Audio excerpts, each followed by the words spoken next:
I'm an Ikwere man from Rivers State. Mr. Speaker, I thank you for the opportunity. I stand to support this motion as moved by our colleague. And I will also want to put it on record, Mr. Speaker. You see, Honorable EJ, please. Honorable Osai, while contributing to a motion, Honorable Kamale, reminded please. us that when the head of a fish is bad, Honorable Ukeria, please. that it will affect the entire body. Today in our country, if we're talking about breach of section 14, subsection 3, it started from the head. If you look at the security setup in Nigeria today, it's a clear breach of the Constitution. Everybody has talked about it. It is in the social media, it is in the print media.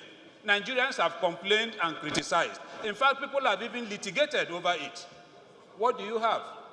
An irresponsible government, an irresponsive government, a government that cares less about the feelings of the people. Today, the Parliament is talking about the breach of that same section of the Constitution, which of course is an impeachable offense.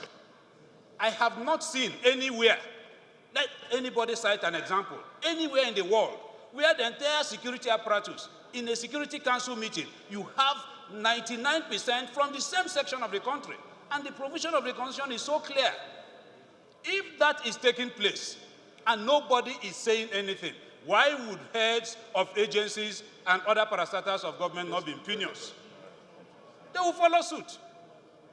If I have the opportunity to be head of an agency and the head is doing that, you expect that I will not employ my people? I will put 100% Ikwere men there. Because that is the norm. If you don't do it, you look stupid. So let us begin the correction from the head. Once we get it right at that point, I believe that every other person will follow suit.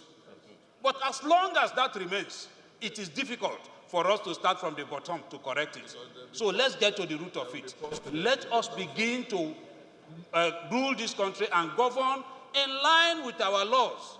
We preach rule of law, but we don't practice it.